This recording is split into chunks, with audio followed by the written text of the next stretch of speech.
श्री सीतारामचन्द्राभ्यां नमः। श्रीमद्वाल्मीकि रामायण बालकांडम एकोनचत्वारिंशः सर्गः। श्लोक 14 से 26 तक। विषय: इंद्र के द्वारा राजा सगर के यज्ञ संबंधी अश्व का अपहरण, सगर पुत्रों द्वारा सारी पृथ्वी का भेदन। तद्गच्छत् विचिन्वध्वं पुत्रिका भद्रमस्तु वः, समुद्रमालिनी सर्वां पृथ्वीमीम् अनुगच्छत्। एकैकं योजनं पुत्रा विस्तारम् अभिगच्छत्। यावत् तुरगसन्दर्श तावत् खनत मेदिनीं, तमेव हर्तारं मार्गमाणा मम ज्ञया। अर्थात: अतः पुत्रो तुम लोग जाओ, घोड़े की खोज करो, तुम्हारा कल्याण हो। समुद्र से घिरी हुई इस सारी पृथ्वी को छान डालो।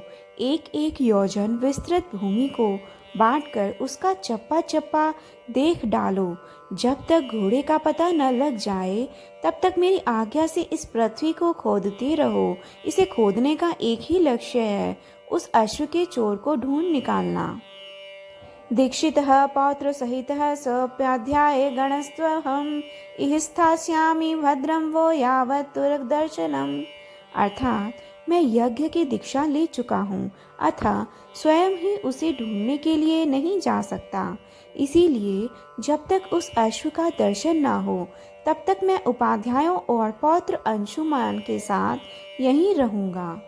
ते सर्वे हृष्टमनसो राजपुत्रा महाबला, जगमुर्महीतलं राम पितृवचनं यंत्रितः। अर्थात श्री राम पिता के आदेश रूपी बंधन से बंध कर वे सभी महाबली राजकुमार मन ही मन हर्ष का अनुभव करते हुए भूतल पर विचरने लगे। गत्वा तु पृथ्वीं सर्वां दृष्ट्वा तं महाबला, योजनायां विस्तारमैकैको धरणीतलं। बिभिदुः पुरुषव्याघ्रः वज्रस्पर्शमय भुर्जये। अर्थात सारी पृथ्वी का चक्कर लगाने के बाद भी उस अश्व को न देखकर उन महाबली पुरुष सिंह राजपुत्रों ने प्रत्येक के हिस्से में एक एक योजन भूमि का बंटवारा करके अपने भुजाओं द्वारा उसे खोदना आरंभ किया। उनकी उन भुजाओं का स्पर्श वज्र के स्पर्श की भांति दुस्सह था। शूलैर्शनिकल्पैश्च हलैश्चापि सुदारुणैः, विद्यमाना वसुमती ननाद रघुनंदन। अर्थात रघुनंदन उस समय वज्रतुल्य शूलों और अत्यंत दारुण हलों द्वारा सब ओर से विदीर्ण की जाती हुई वसुधा आर्तनाद करने लगी।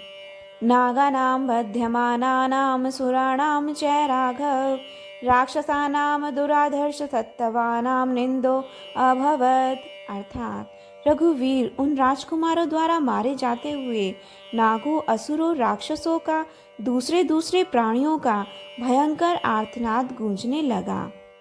योजनानां सहस्राणि षष्टिं तु रघुनंदन, बिभिर्दुर्धर्णी राम रसातलम अनुत्तमम्। अर्थात रघुकुल को आनंदित करने वाले श्री राम, उन्होंने 60,000 योजन की भूमि खोद डाली, मानो वे सर्वोत्तम रसातल का अनुसंधान कर रहे हों। एवं पर्वत संबाधम जम्बूद्वीपम नृपात्मजा, खननन्तो नृपशार्दूल सर्वतः परिचक्रमु। अर्थात नृप श्रेष्ठ राम इस प्रकार पर्वतों से युक्त जम्बूद्वीप की भूमि खोदते हुए वे राजकुमार सब ओर चक्कर लगाने लगे। ततो देवः सगंधर्वः सासुरः सह पन्नगः, संभ्रांत मनसः सर्वे पितामहमुपागमन्। अर्थात इसी समय गंधों, असुरों और नागों सहित संपूर्ण देवता मन ही मन घबरा उठे और ब्रह्मा जी के पास गए। ते प्रसाद्य महात्मानं विष्णुनन वंदनास्तदा, उचुः परम संत्रस्ता पितामहमिदं च। अर्थात उनके मुख पर विषाद छा रहा था, वे भय से अत्यंत संत्रस्त हो गए थे। उन्होंने महात्मा ब्रह्मा जी को प्रसन्न करके इस प्रकार कहा।